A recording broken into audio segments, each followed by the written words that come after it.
이번 시간에는 아날로그 신호와 디지털 신호에 대해서 한번 알아보도록 하겠습니다. 먼저 수업 시작 전에 아날로그와 디지털에 대해서 한번 간단히 알아보고 진행을 하도록 하겠습니다. 우리가 이제 주변에서 아날로그라는 말과 디지털이라는 말을 많이 들어보셨을 거예요. 그런데 정확한 의미를 아시는지 모르겠어요. 그 의미를 먼저 한번 생각을 해보고 넘어갑시다. 아날로그 디지털 뭘까요? 뭐가 또 다를까요? 우리가 아날로그 시계, 디지털 시계, 아날로그 체중계, 디지털 체중계, 뭐 아날로그 온도계, 디지털 온도계 이런 것들은 쉽게 구분할 수 있죠. 아날로그는 눈금으로 되어 있고 보통 디지털은 숫자로 되어 있죠.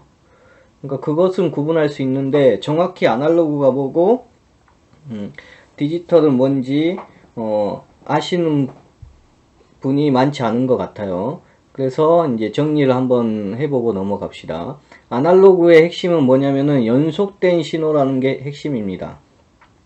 우리가 자연에서 발생하는 모든 행위, 지금 제가 이제 말하고 있는 음성, 그 다음에 행동, 영상 이런 것들 다 아날로그죠. 물론 이제 컴퓨터를 통해서 들어가기 때문에 여러분들한테 전달될 때는 디지털로 변환해서 이제 전달이 됩니다.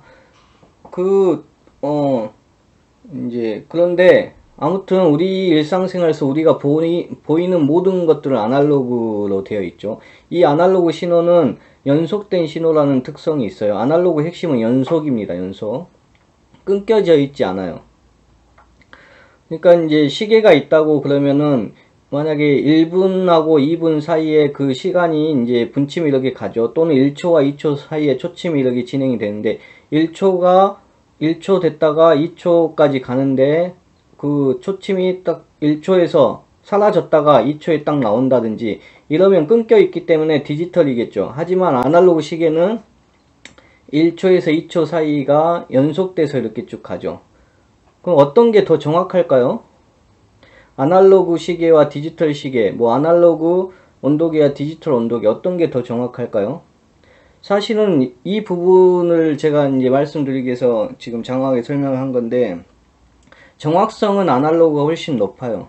왜냐하면 연속돼 있기 때문에 중간에 끊겨지지 않죠. 우리가 이제 엄밀히 말하면 시간이란 게 1초와 2초 사이에도 엄청나게 많은 시간이 흐르고 있죠. 0.1초도 있고 0.001초도 있고 0.0001초도 있고 0.0001초도 있죠.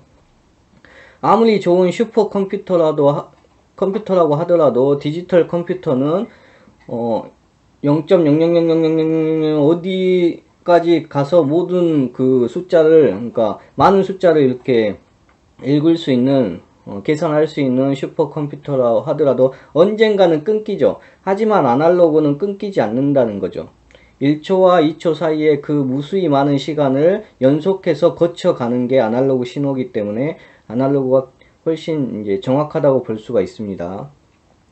다만 우리가 디지털이 정확하다고 착각하는 이유는 아날로그는 아무리 정확해도 그 시점에 그 순간에 시간을 읽을 수가 없다는 거죠. 사람이 못 읽으면 아무 의미가 없는 거죠. 디지털은 정확하게 숫자로 나오기 때문에 0.1초 또는 1초, 2초 또는 0.0001초 이렇게 숫자로 나오죠. 현재 시간이 지나가는데 스탑워치가 있다 그러면 정확한 스탑워치가 0.0001초까지 읽어줄 수 있다 그러면은 그 숫자가 정확히 나오니까 그 순간에 읽을 수 있는 거죠. 하지만 아무리 정확한 디지털 기계라 하더라도 아날로그의 표현력을 넘어설 수는 없다는 거죠. 그래서 물론 이제 요새 시계는 밖에 보일 때만 아날로그를 가장한 거고 안에는 기어박스로 이렇게 돌아가고 있기 때문에 이제 보이기가 뭐 1초에서 2초로 갈 때 이 초침이 뿅 사라졌다가 2초로 간다든지 이렇게 할 수 없어서 이제 표시는 아날로그 형태로 하지만 실제 내용물을 보면은 옛날 그 진짜 아날로그 시계들 또 지금도 그런 시계들이 있는데 이제 그 부드럽게 이렇게 움직이는데 태엽 형태로 기어로 되어 있는 요새 이제 시계들은 그 1초, 2초 뚝뚝 끊기게끔 이렇게 지나가죠. 1초에서 2초 가는 이제 사이가 순식간에 이렇게 지나가는 것을 알 수가 있어요. 이제 부드럽게 이렇게 지나가는 게 아니라. 그러니까 이제 엄밀히 말하면은 아날로그를 가장한 디지털 시계 이 정도 되겠어요. 이제 우리 지금 제가 말하고자 하는 것은 그게 중요한 게 아니고 아날로그는 연속된 신호이다. 그래서 이제 훨씬 정확한 값을 표현을 해주고 있지만 사람이 읽어드릴 수 없기 때문에 읽기가 힘들기 때문에 디지털이 쓰인다. 디지털이 훨씬 간단해요. 이것을 기본으로 이제 두고 그 아날로그 신호와 디지털 신호에 대해서 한번 이제 진짜 알아보도록 하겠습니다.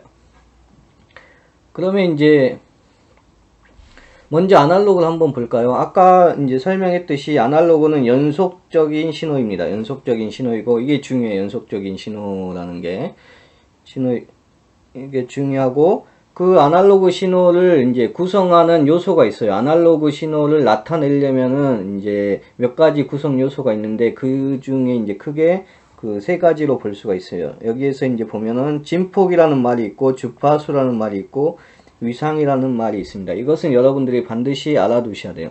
여기에 구체적인 기술까지는 모르더라도 진폭, 주파수, 위상이 있다. 진폭, 주파수, 위상이란 말이 나오면은 아날로그다 라고 하는 거 정도는 알고 있어야 되고 영어로도 여기 보면 이제 앰플리튜드라고 하죠. 진폭, 주파수는 프리퀀시라고 하고 이제 페이스, 위상은 페이스라고 하는데 영어 이제 단어도 좀 알아둘 필요가 있어요. 특히 이제 앞자를 그 앰플리튜드 A, 주파수의 F, 위상의 페이스.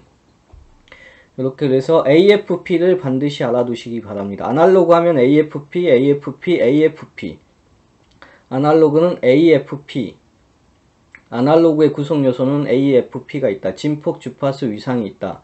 이 정도로 이제 알아두시고 그러면 그 의미를 잠깐 살펴볼까요? 간단히 한번 보겠습니다. 이것도 역시 이제 뭐 전기과나 통신 하시는 분들은 더 이제 자세히 해야겠지만 그 우리는 이제 간단히 뭐 컴퓨터 할 거니까 아날로그는 컴퓨터에서 쓰이진 않죠. 물론 일부 하이브리드나 아날로그 컴퓨터가 있긴 한데 이제 범용 일반 컴퓨터들은 다 디지털로 되어 있기 때문에 크게 우리가 기본적인 의미만 여러분들이 알아두시면 되겠어요. 그 의미를 이해하는데 조금 그 도움이 될 정도로만 제가 설명을 하도록 하겠습니다. 먼저 진폭이라고 하는 것은 뭘 의미하냐면은 이제 시간이 이렇게 이제 여기 지금 아래 그림에 보시면은 오른쪽으로 이렇게 쭉 시간축이에요. 시간이 가고 이 파란색으로 칠해진 게 이제 파동입니다. 전자기파죠. 전자기파고 이 전자기파가 이렇게 가는데 전자기파라고 하는 것은 이제 전기장과 자기장이 상호 유도에 의해서 파장이 일어나는 것을 이제 전자기파라고 하죠. 기본적으로 그 전자기파가 일어나는데 그 이제 사인 곡선이죠. 일종의 정연파라고 우리가 불러요. 이것을 사인 곡선 같은 게 있다고 칩시다. 그러면 이게 이제 연속되어 있죠. 계속 끊기지 않고 이렇게 연속된 신호예요. 이 아날로그 신호인데 진폭이라고 하는 것은 여기 이제 파장에 여기 지금 값이 있죠. 값인데 여기 0에서부터 여기 진폭이 표시가 이제 파장이 제일 높은 곳에서 제일 낮은 곳까지 이렇게 칠해져 있죠. 여기까지가 이제 그 진폭이라고 되어 있는데 실상은 진폭은 이렇게 되어 있는데 이제 정확히 말하면 진폭은 0에서부터 제일 높은 이제 파동의 위치 여기까지가 진폭을 말해요. 앰플리튜드 여기 이제 피크 앰플리튜드라고 합니다. 이제 피크치를 찍는 앰플리튜드예요. 피크 앰플리튜드 튜드라고 하고 그 다음에 이제 아래쪽도 똑같아요. 여기도 이제 진폭 피크 앰플리튜드죠. 위에는 플러스 피크 앰플리튜드고 아래쪽은 마이너스 피크 앰플리튜드고 이것을 합친 것이 피크 투 피크 앰플리튜드라고 해요. 그러니까 똑같이 다 진폭이라고 보면 돼요. 근데 이제 우리가 그 일반적으로는 이 지금 여기 한쪽 면만 플러스 쪽이든 마이너스 쪽이든 절대값을 씌우면은 이제 값은 같겠죠. 그래서 그것을 진폭이라고 하고 두 개 이렇게 전체 그 길이는 피크 투 피크 앰플리튜드라고 한다. 이 정도만 여러분들이 알아두시면 되겠습니다. 그러니까 위아래 진동의 폭을 말해요. 진폭이 이제 크다는 것은 이 위아래 진동이 이렇게 크다는 거죠. 크다는 거고, 진폭이 작다는 것은 위아래 진동이 작다는 거죠. 작다는 거고, 그러면 똑같은 파장이 있으면 진폭이 큰 것과 진폭이 작은 것으로 그 신호를 구분할 수가 있겠죠. 어떤 것은 진폭이 굉장히 크고 어떤 것은 진폭이 작다. 이렇게 해서 신호를 구분할 수가 있겠죠. 그 다음에 알아둬야 될 것이 이제 주파수입니다. 주파수. 주파수는 여기 프리퀀시라고 되어 있는데 주파수가 이제 제일 중요해요. 사실은 주파수는 뭐냐면은 단위 시간당 반복되는 주기의 횟수입니다. 주파수는 단위 시간당 반복되는 주기의 횟수. 이게 이제 주파수예요. 보통 단위 시간은 보통 일반적으로는 1초를 의미해요. 1초. 그러니까 1초에 얼마나 많은 파동이 있느냐. 파동이라고 하는 것은 여기에서부터 여기까지가 이제 주기라고 하는데, 여기 이제 파장이라고 써져 있죠. 파장 웨이브랭스를 의미하는데, 파장과 주기는 이제 정확히 말하면 다른 용어지만 거의 같다고 생각하시면 되겠어요. 그 파장, 이 지금 1주기가 있죠. 여기서부터 여기까지가 이제 주기인데, 같은 그 위치, 여기 0에서부터 시작해서 여기에서 0에서 끝나죠. 그래서 여기서부터 여기까지가 1주기예요. 만약에 이 위에 꼭지점에서 시작했다 그러면 여기서부터 여기까지가 1주기가 되겠죠. 이제 만약에 여기에서부터 여기까지가 1초라고 했으면, 1초라고 가정을 하면 여기에서 파장이 한 번 반복되죠. 한 번 반복되면은 이것을 주파수가 1이라고 합니다. 단위는 헤르츠예요. 헤르츠. 여러분들 헤르츠란 말을 많이 들어봤을 거예요. 앞으로도 많이 쓸 거고 우리가. 그러니까 주파수를 다시 정의하면 단위 시간당 반복되는 주기의 횟수인데, 단위 시간은 보통 1초를 말한다 그랬어요. 1초 동안, 여기서부터 여기까지가 1초인데 1초 동안 반복되는 횟수가 1회죠. 1회. 그러니까 이것을 1헤르츠라고 부르는 거예요. 헤르츠는 이제 원래 독일의 물리학자예요. 그래서 19세기 중반 경에 이제 활동했던 이제 중후반경에 활동했던 물리학자입니다. 하일리 루돌프 헤르츠라고 하죠. 이 사람이 이제 전자기파, 아까 설명한 이제 전기장과 자기장이 서로 상호 유도해서 파장을 만들어낸다는 그 이론이 전자기파고, 그 이론은 이제 이전에 있었는데 이 사람이 최초로 실험으로 해서 그것을 증명을 했어요. 그래서 이 사람의 이름을 따서 이제 헤르츠라는 단위가 붙는 겁니다. 그래서 굉장히 이제 중요한 역할을 했던 사람이겠죠. 아무튼 이제 주파수의 단위는 헤르츠다. 우리가 보통 아날로그 하면은 이제 헤르츠로 많이 표현을 하죠. 1헤르츠 한 번 반복됐다. 만약에 단위 시간이 여기에 이제 1초인데 여기서부터 여기까지 1초인데 이게 두 번 반복됐다. 이렇게 두 번 반복됐다. 그러면은 2헤르츠가 되겠죠. 2헤르츠. 그러면 이제 또 다른 면에서 한번 볼까요? 주파수하고 주기의 관계를 한번 보겠습니다. 주파수하고 주기는 어떤 관계일까요? 자, 주기가 크다는 얘기는 이 파장의 길이가 길다는 얘기예요. 그러니까 주기가 이런 주기가 있고, 주기가 이게 이제 일반적인 주기라고 하면은 그 주기가 작다 그러면 이 주기가 짧아지는 거죠. 더 짧아지면 짧아지는 거고, 그러니까 주기가 길어지면은 이게 더 길어지는 거, 이렇게 더 파장이 길어지고. 그러면 주파수는 주기하고 어떤 관계가 있을까요? 주기가 짧아지면 짧아질수록, 이렇게 이제 이 짧아지면 짧아질수록 주파수는 어떻게 될까요? 주파수는 커지죠. 단위 시간이 예를 들면 1초가 이 정도 된다 그러면은 단위 시간은 1초인데 주기가 한 번이 이렇게 반복되면은, 한 번 반복되면 이게 이제 주파수가 1Hz라고 그랬죠. 근데 주기가 짧아졌어요. 요렇게 짧아졌어요. 그러면은 두 번 반복됐죠. 주기는 짧아져서 2분의 1이 됐는데 주파수는 2가 됐죠. 주기가 더 짧아져서 뭐 4분의 1이 되면 주파수는 4가 되는 거죠. 그래서 주파수하고 주기는 반비례 관계가 있어요. 그래서 주파수 F, 주기는 T로 표현을 하는데 F는 T분의 1, 혹시 이제 또는 T는 주기 T는 F분의 1 이렇게 표현을 하는 겁니다. 이것도 참고로 알아두시기 바랍니다. 주기와 주파수는 반비례 관계가 있다. 주기가 길어질수록 주기가 커질수록 주파수는 낮아지고 주기가 짧아질수록 주파수는 높아진다. 이게 이제 여러분들이 알아둬야 될 이론입니다. 그러면 아까 이제 우리가 아날로그 신호를 진폭으로도 구분할 수가 있다 그랬는데 이제 주파수로도 구분할 수 있는지 한번 볼까요? 주파수가 1초당 이렇게 반복되는 1초당 반복되는 주파수가 1일 때하고 같은 폭은 같은데 이제 진폭은 같아요. 위아래 폭은 같은데 이게 2번 반복되는, 그 다음에 뭐 몇 번 더 반복되는, 그리고 주파수가 서로 이제 더 많이 반복되고 이렇게. 그럼 이렇게 주파수가 서로 다르면은 서로 신호를 구분할 수가 있겠죠.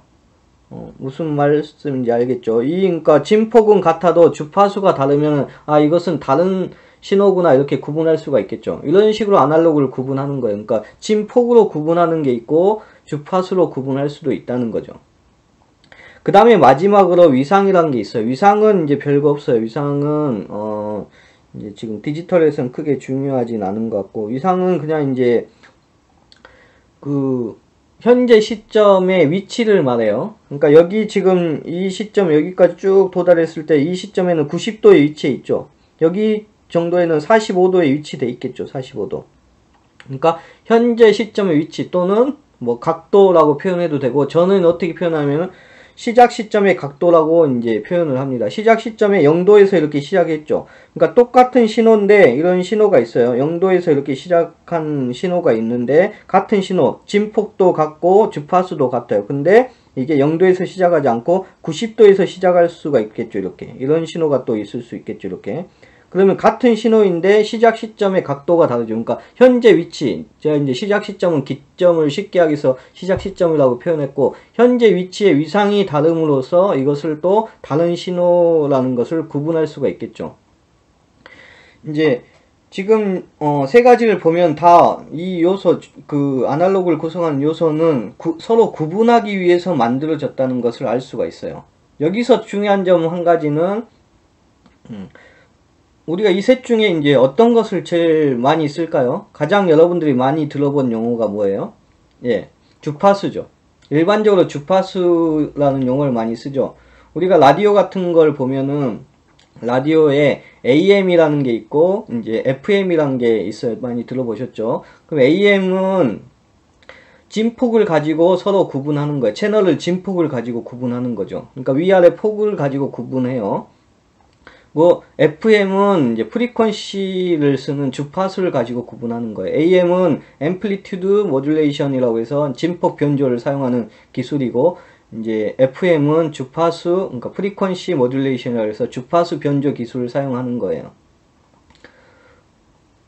그 AM과 FM처럼 이제 FM은 채널을 뭘로 구분하냐면 주파수로 구분하죠. AM은 진폭으로 구분하고, 이렇게 이 AFP 라고 하는 것은 아날로그 신호의 채널을 서로 구분하기 위해서 만들어졌다. 요거를 이제 두셨으면 좋겠어요. 그래서 이제 이 용어들이 이제 중요하고, 앞으로 아날로그에서는 AFP가 계속 나올 겁니다. 여러분들이 이제 지금 반드시 이것을 외워두시기 바랍니다.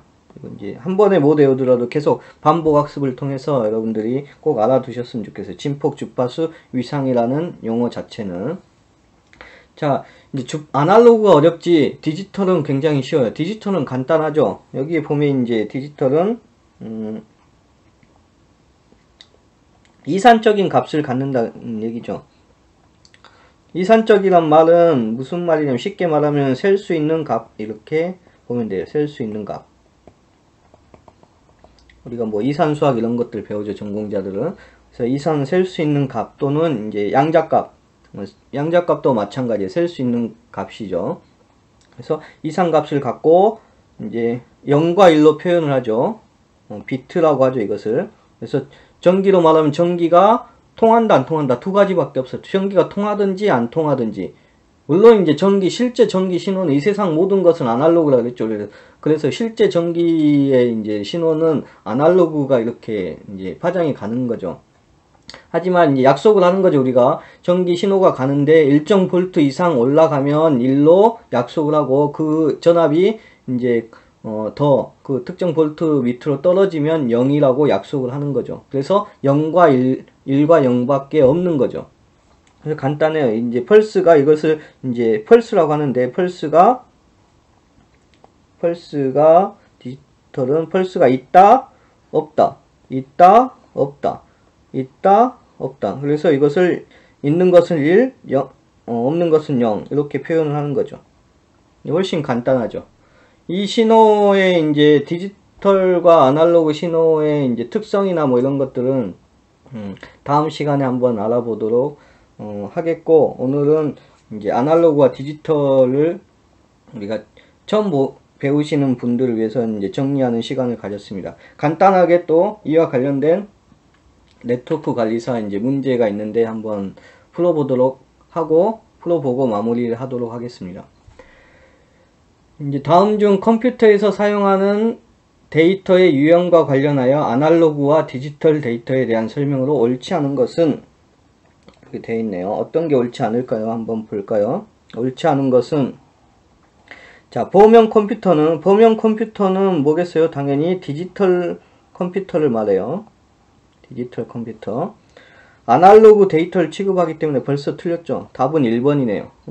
다른 것들 한번 맞는지 확인해 보겠습니다. 아날로그 데이터는 시간에 따라 크기가 연속적으로 변하는 정보를 말한다. 이제 맞죠. 연속이라는 말이 들어갔죠. 하이브리드 컴퓨터는 디지털과 아날로그를 짬뽕해 놓는 것들이에요. 그래서 모두 처리할 수 있습니다. 4번 디지털 데이터는 복호화 과정을 통해서 아날로그 데이터로 변환할 수 있다. 여기 복호화라는 이제 말이 또 새롭게 나왔네요. 복호화라고 하는 것은 다시 복원한다는 얘기예요. 그럼 반대 말도 있겠죠. 제가 지금 이제 말하고 있는 것도 아날로그라 그랬죠. 아날로그고 영상도 아날로그고, 이것을 그런데 컴퓨터를 통해서 여러분들한테 인터넷으로 전달이 돼서 여러분들이 이제 듣게 되는데, 그러면 과정이 제가 이제 말하고 있는 것은 기본은 소스는 아날로그예요. 아날로그고, 이게 이제 컴퓨터를 통해서 가야 되니까 디지털로 변환돼야겠죠. 디지털로 변환돼야 되고, 그 다음에 여러분들한테 갈 때는 당연히 이 디지털이 가겠죠. 디지털이 가고, 이게 다시 여러분들 이제 귀에 들어가려면 이제 무선을 통해서 이제 스피커를 통해서 공기로 이렇게 전달이 되겠죠. 이제 음파를 통해서 전달이 되고 하는 건데, 이것은 다시 아날로그로 이제 변환이 되는 거겠죠. 이제 이거는 스피커가 해주는 역할이고, 자, 그러면 여기를 보면 이제 아날로그가 디지털로 변환한다. 이것을 이제 인코딩이라고 합니다. 인코딩. 그래서 이것을 부호화라고 하고, 다시 디지털을 아날로그로 변하는 과정을 여기 나온 대로 디코드라고 해요. 디코드. 이것은 복호화 이렇게 과정을 거쳐서 여러분들한테 전달이 되는 거예요. 통신은 기본적으로 아날로그가 디지털로 변환돼서 이게 아날로그로 들어가는 형태를 띱니다. 다 그러는 건 아니에요. 이것은 이제 나중에 또 하겠습니다. 아무튼 여기에서는 이 단어만 조금 알아두세요. 부호화, 복호화. 이 문제의 답은 이제 굉장히 쉬운데, 아까 했죠. 1번 보면 컴퓨터는 디지털 데이터를 취급하죠. 아날로그 데이터를 취급하는 게 아니라. 한 문제만 더 풀어보겠습니다. 아날로그 신호의 특징으로 옳지 않은 것은 그렇게 되어 있는데, 신호의 형태가 연속적이다. 맞죠? 아날로그는 연속되고, 신호의 표현은 진폭, 앰플리튜드, 주파수, 프리퀀시, 위상을 사용한다. 페이스, 위상을 사용한다. 그 다음에 신호의 단위는 헤르츠이다. 맞죠? 신호의 형태가 이산적이다. 이것은 셀 수 있는 이라고 있죠. 아날로그는 셀 수 없다 그래서 연속된 신호라서 디지털이다. 디지털이니까 답은 4번이죠. 오늘 시간에서는 이제 디지털과 아날로그를 구분을 해봤고, 여기서 이제 중요한 것은 디지털은 셀 수 있는 값이고 펄스가 있다 없다 이렇게 0과 1 비트로 표현되는 신호이고, 아날로그 신호는 연속된 신호이고, 아날로그 신호를 구분하는 요소 세 가지 배웠죠. 진폭, 주파수 이상, 앰플리튜드, 프리퀀시, 페이스, AFP, AFP, AFP, AFP를 반드시 알아두시기 바랍니다. 오늘 시간은 여기까지 하도록 하겠습니다.